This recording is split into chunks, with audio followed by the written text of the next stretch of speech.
Hello, welcome back to my channel. If you're new, it's wonderful to have you here. Thank you so much for joining me. I'm going to be turning this small section of my garden into a herb and vegetable garden. I've cleared everything out of my new herb and vegetable garden. And as you can see, it is loaded with rocks.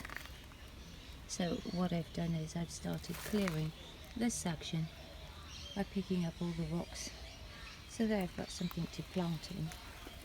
So quite a lot of rocks to still go. I found this old metal construction which looks like it's the remains of the gazebo roofing, which I'm going to be using to make the supports for my herb and vegetable garden. And as you can probably hear in the background, I have a lot of wildlife in my garden, so I'm going to be putting up netting. If you've got somebody to help you, it would be a lot easier, but because I don't have anybody to help me, I'm going to be doing it in a slightly different way.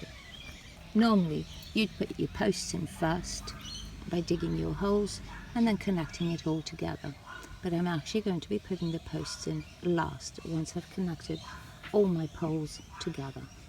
I'm going to be using mending plates to secure the poles together.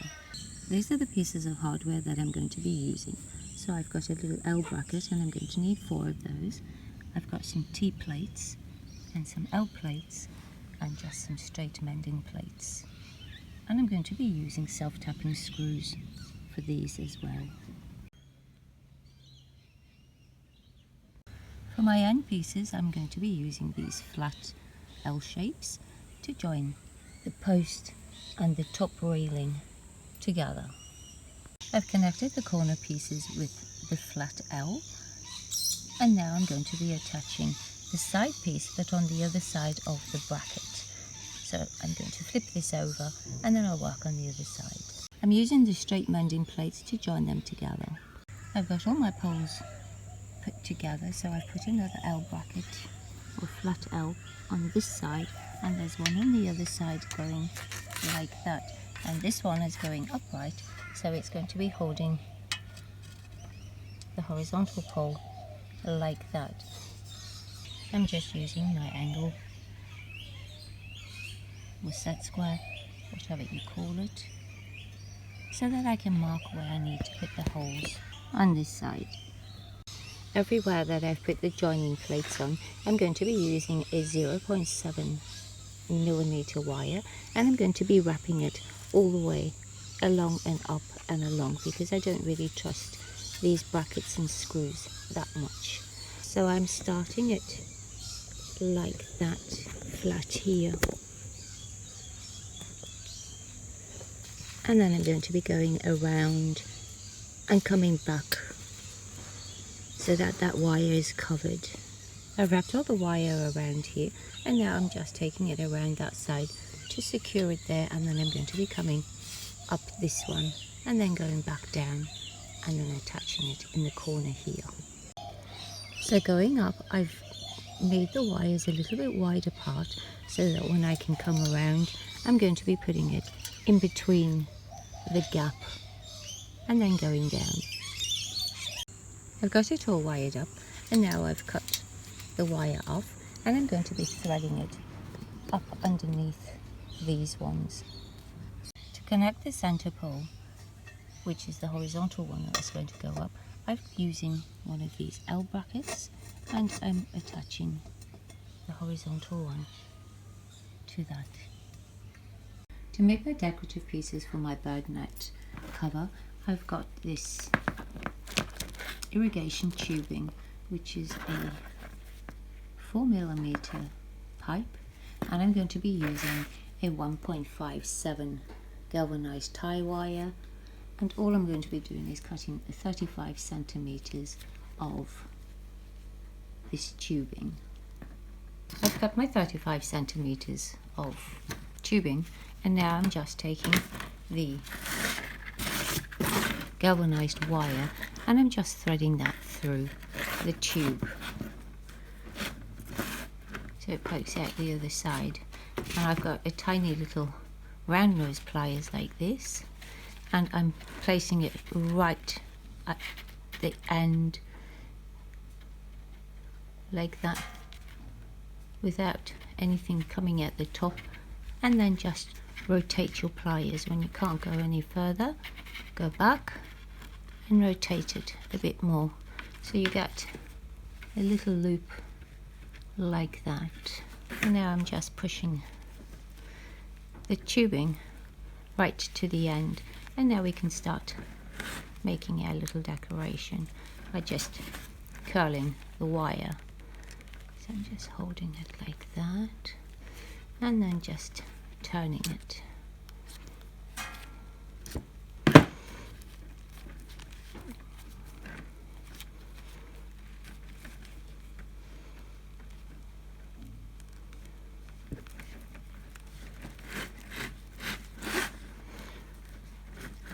When you get to the end, leave about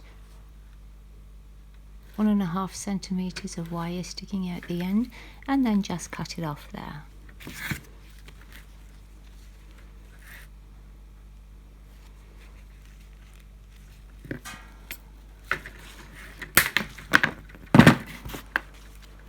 And then take your little pliers again, placing it right at the end. Make sure nothing's sticking at the top, and then rotate it. When you can't go any further, go back and rotate it again. So we've got both sides with little loops on. And now I'm just curling the wire.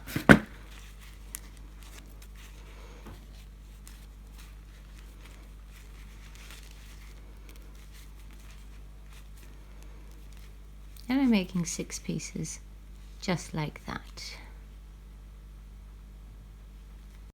And the small little pieces that we made, I'm taking and I'm going to be attaching one on each side like that. I'm just going to be using zip ties to put these ones on, or cable ties if that's what you know them as. I've tied rope to each of the corners, and in the center one I've actually put wire, so I can now try and hoist this up into the holes. I've pre-drilled the holes on the other side so that when I put the bracket in that's going to be going against the fence, I've got my holes already drilled, so the screws will go in quite nicely. I'm going to be attaching the L brackets to the pole and to the fence.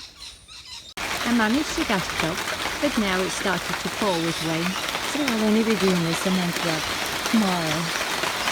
It's taken me a week to get up here because we've had so much rain, and the rain has brought a lot of the sand and mud into the holes, so I don't know if I'm going to dig those out or just put the cement in. And as you can see, I have 1,000 weeds growing now as well. I'm going to be using this rapid set concrete, and the first thing I want to do is fill the hole with water.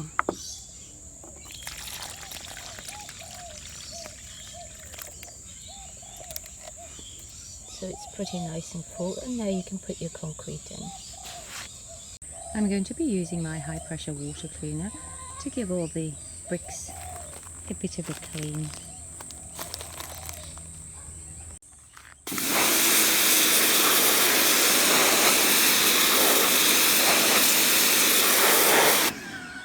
I'm going to be using a 2.5mm galvanized tie wire and a 1.57 galvanized tie wire to be tying on top of my little herb bed to support my irrigation system.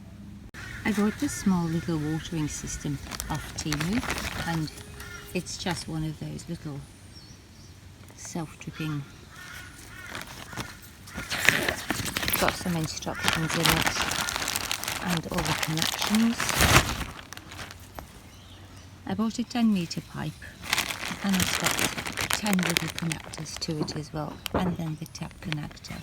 So that's what I'll be installing. So it comes with 9 of the little T's and an end piece, and then it's got the little drippers and there's 10 of those. And they also supply zip ties for you to attach it all. So to connect the little pieces, all you do is you squash them in, but I'm not going to do that first. You first need to attach the pipe, and to attach the pipe you need to use boiling water so that you can get the pipe over this little barb. When you put the pipe on, you must make sure that you push the pipe all the way to the end so that it covers and goes over that barb. So I've attached the first one, and now all you have to do is measure the distance between each of them that you want to use, and then cut the pipe there, and then insert one of these T-pieces so that the pipe is still joined, and then just continue and do whatever length that you need. I've got all my irrigation set up, and I've set them at 50 centimeters apart, and now I'm just going to be installing them using the zip ties that they supplied. I've got all my little irrigation system all in place, and now we're going to give it a try and see if it works. I don't think you can see it because it's got such beautiful fine jets to it, but it's working really nicely. Because I have a lot of wildlife that frequents my gardens, I'm going to be using this chicken mesh, and I'm going to be placing it all the way along the top and down the sides. I'm going to be using tie wire to tie it onto the poles, and I'm going to staple it to the back of the wooden fence. I bought a bag of these really large staples, which I'm going to be using to hold the chicken mesh down in the ground. To protect my fence from the soil at the back, I'm going to be using these 2-litre soft drink bottles, and I'm cutting them off just below that ridge at the top and on the inside ridge there, and I'm slicing it in half. So you'll have a piece like that, and then I'm just going to be stapling that to the back of the fence. So like that, just at ground level, before I start putting the soil into my little bed. And I'm going along the whole fence. I've hung some insect netting all along my little vegetable planter, and I've also taken some black plastic bags and just stapled them to the back of the fence so that when I put my hanging wall up, the wet material doesn't rot the fence too much. I bought these living gardens from Temu, and the ones that I've got are they're just little pouches like that where you put your plants in, and these ones are 18 compartments on each, and I bought 2 of them. I'm just attaching them to the fence by putting the screws in at an angle like that so that I can just balance these on top. So I've put the first one in, and now I'm going to be working on the second one. I've got them both up, and now all I have to do is fill all the little compartments with the soil and put my plants in. So there's my little vegetable garden completed, ready for planting, and it's nicely protected from the bugs and the birds. I'm going to be filling these bags with potting mix, and then I'll be planting my strawberries in it.